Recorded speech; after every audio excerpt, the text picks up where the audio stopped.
I want to ask you, what prompted you to write your astonishing article that's gone viral entitled, "Dear World, I Don't Care"? Well, it really ties into that point, right? Because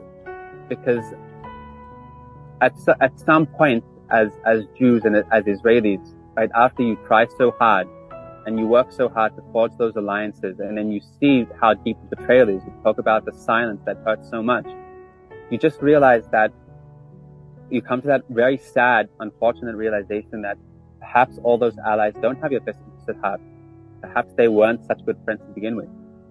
And then from there, just, you just basically come to that realization that, okay, so they don't care about us. Guess now it's time for us to just focus inward and focus on what we need to do in order to survive, in order to unite. And it's quite unfortunate that we can't rely on those people we thought that we could.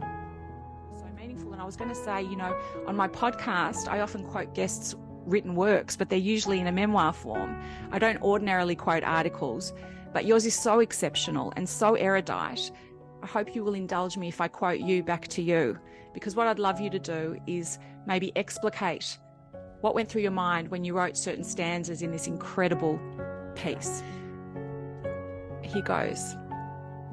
I don't care that you sympathise with Hamas. I know you wouldn't tolerate any of the things they did to us if they would have done it to you.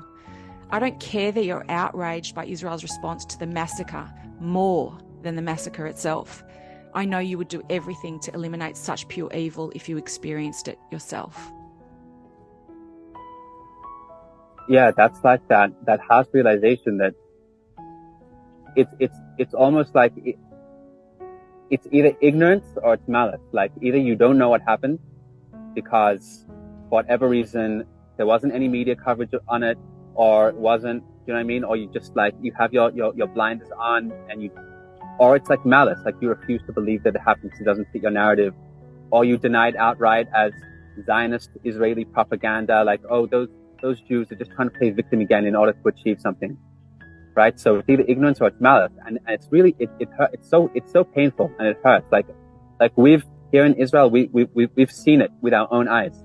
Like here in the army, like we saw, we can't unsee what we've seen, and like no one's gonna tell us otherwise. Like we've seen the truth. So it really, really hurts, and it's really painful when someone either denies it outright or they just don't know, right? And then basically their starting point for this current round of fighting is October 8th and not October 7th, right? Like, and it's that's just painful, and I tried to call that out.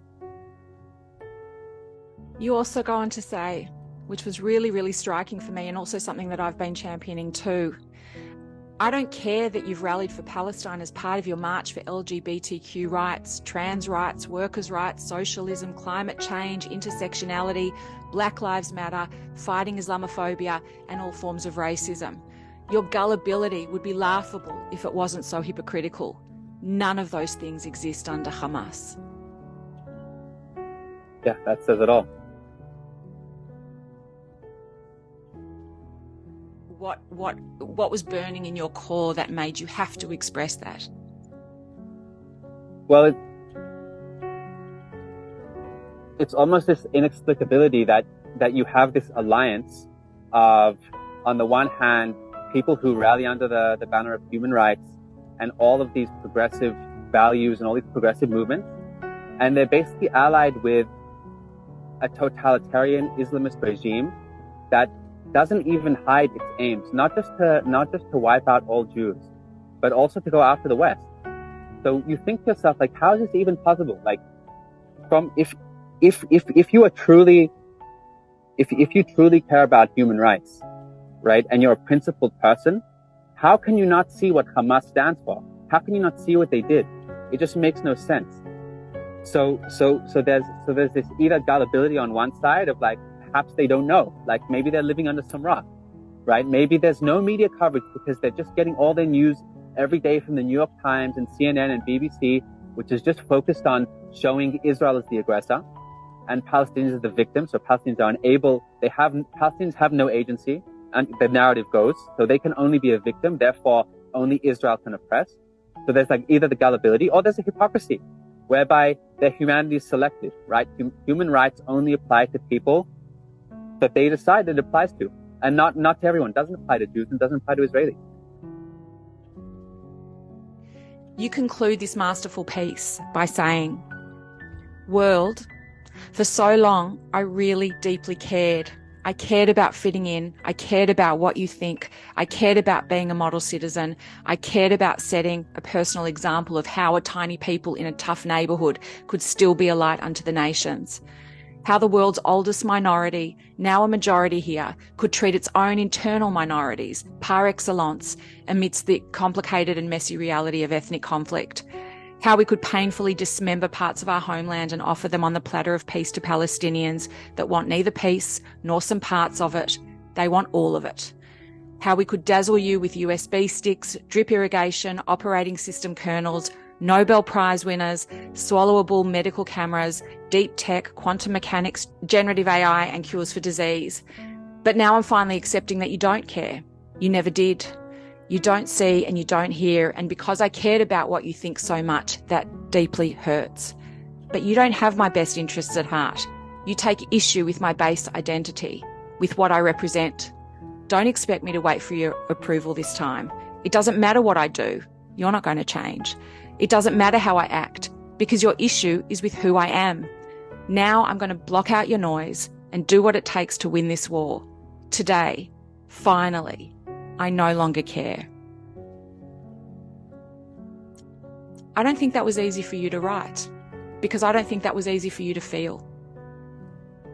Yeah, it's a very painful feeling because it's a deep disillusionment, and it's painful because as Jews we're people pleasers. Like we want to have those alliances. Like we have close friends in the non-Jewish world. Like we don't want to be alone.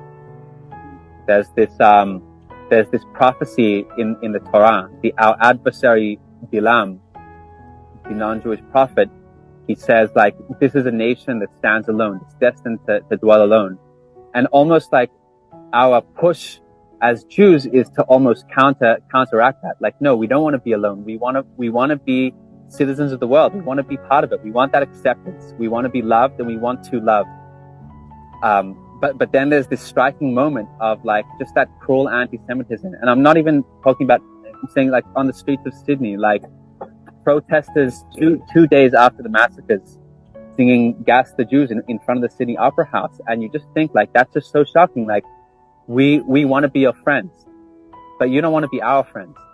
And there comes a very painful realization that, well, you know what, maybe it's out of our control, and maybe we are alone to some extent. And by the way, I do know that there are many amazing non-Jews out there who deeply care and deeply love us. And since writing this article, you should know that in private, I've received dozens of messages from non-Jews around the world who deeply care, and they deeply think about us, and they hurt for us. Most of them, though, have offered that support in private and not in public because they are afraid to voice a public opinion on the matter. Yeah. So there are people who support us, but still, just like viewing a lot of the public discourse around what's going on, and the loudest voices, especially around the world, are very antagonistic and hostile to us. And there comes that very painful moment where you realize that to some extent you can't really count on them. That at the end of the day, we really have ourselves. We have to stand up for ourselves.